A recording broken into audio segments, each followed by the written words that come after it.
آج لوگ بڑے بڑے مرتبے پر فائز ہیں، فلاں کی بڑی عظمت ہے، فلاں عالم ہے، فلاں مفتی ہے، فلاں محدث ہے، لیکن یہ عظمت کیسے ہے؟ اللہ کی عطا سے ہے۔ اللہ کی عظمت کیسے ہے؟ ذاتی۔ اللہ کو کسی نے عطا نہیں کی۔ تکبر والا، تکبر اللہ کو ہی جچتا ہے، وہ کبیر ہے۔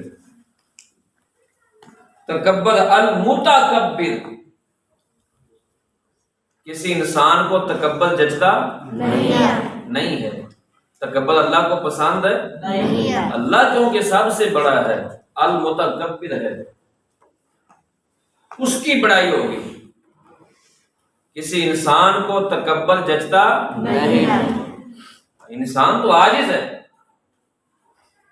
یہ کس بات پر تکبر کرتا ہے؟ نہ اس کی آنکھ اپنی ہے، نہ اس کے ہاتھ اپنے ہیں، نہ اس کے پاؤں اپنے ہیں، نہ اس کا دل اپنا ہے۔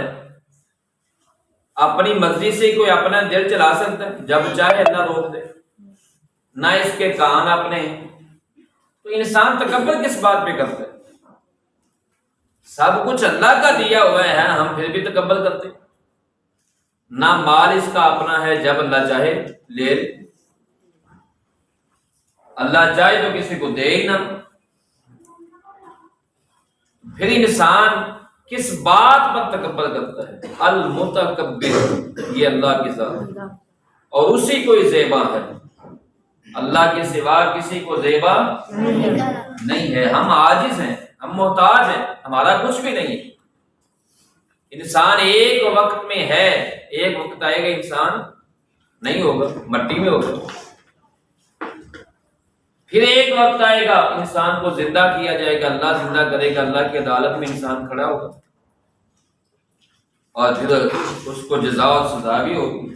جو نیک ہوں گے ان کو جزا ہوگی، جو برے ہوں گے ان کو سزا ہوگی۔ تو انسان کا اپنا ہے کیا جس بات پر وہ تکبر کرتا ہے؟ اگر کوئی گورا ہے تو کیا اپنی مرضی سے گورا ہے؟ کوئی کالا ہے تو اپنی مرضی سے کالا ہے؟ تو پھر گورا کالے پر تکبر کیوں کرتا ہے؟ کہ تمہیں گورا اللہ نے بنایا ہے، اپنی مرضی سے تو بن سکتی ہو۔ آج کے دور میں جب جدید دور ہے، لوگ گورا ہونے کے لیے بڑی بڑی مہنگی جو ہے وہ کریمیں استعمال کرتے ہیں، لیکن کیا وہ گورے ہو جاتے ہیں؟ ایک لمحے کے لیے، کچھ دیر کے لیے ہوتے ہیں۔ جب اس کا اثر ختم ہوتا ہے پھر کیا ہوتا ہے؟ وہی ڈب کھڑا پہ۔ اس لیے انسان کس بات پر تکبر کرتا ہے؟ جب اس کا کچھ ہے ہی نہیں۔ المتکبر اللہ کی ذات ہے، انسان کو تکبر جچتا نہیں ہے۔ تو یہ کچھ دلائل تھے اللہ کی ذات کے حوالے سے جو آپ احباب نے سنے۔ اس طرح ایک اور آیت سن لیں پھر جو ہے نا وہ من عمل صالحا من ذکر او انثى وهو مؤمن فلنحيينه حیاة طیبہ، جو اچھا کام کرے مرد ہو یا عورت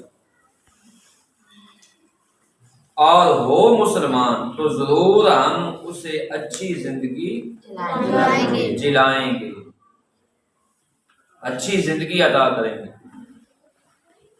جو بھی نیک کام کرے گا، چاہے مرد ہو چاہے عورت ہو، اللہ فرماتا ہے مگر ہو مسلمان، یہ شرط ہے، مگر ہو مسلمان تو ہم اسے اچھی زندگی عطا کریں گے۔ اچھی زندگی کون سی ہے؟ دنیا میں بھی اللہ تعالیٰ اس کو عزت دے گا، اور قیامت کے دن تو پھر جو اس کے بعد جو اللہ تعالیٰ اس کو زندگی دے گا، جو اچھی جزا دے گا، پھر وہ تو دائمی ہوگی، وہ ختم ہونے والے نہیں ہوگی۔ دنیا میں ایک دن انسان کے اعمال ختم ہو جائیں گے، ایک دن جو ہے نا وہ زندگی ختم ہو جائے گی، لیکن مرنے کے بعد دوبارہ جو زندگی ملے گی پھر وہ ختم نہیں ہوگی۔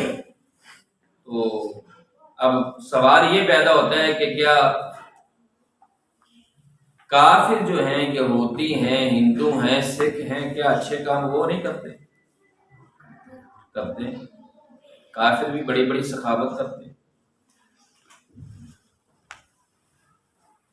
کافر بڑے بڑے لوگوں کی مدد بھی کرتے ہیں، کئی لوگوں کی مدد کرتے ہیں۔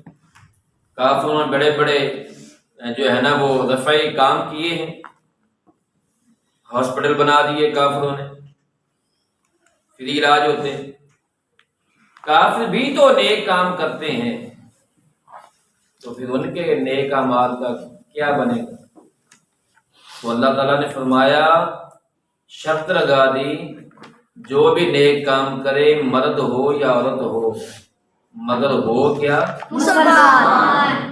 یعنی جو مسلمان نہیں ہے وہ جتنے بھی نیک کام کرے قیامت کے دن اس کو کوئی جزا نہیں ملے گی۔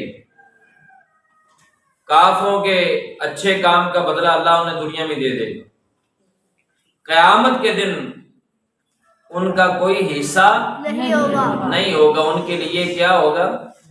جہنم ہی ہوگا۔ ان کے لیے قیامت کے دن کیا ہوگی؟ جہنم۔ کافر ہمیشہ ہمیشہ کے لیے جہنم میں رہیں گے، اور مسلمان جو بھی نیک کام کرے گا اللہ اس کی رضا کے لیے، کسی کو دکھلاوے کے لیے نہیں، اللہ فرماتا ہے ہم اس کو اچھی زندگی دیں گے، اچھی جزا دیں گے، اچھا بدلہ دیں گے، دنیا میں بھی اور آخرت میں بھی۔ اللہ تعالیٰ مجھے اور آپ کو نیک اعمال کرنے کی توفیق عطا فرمائے۔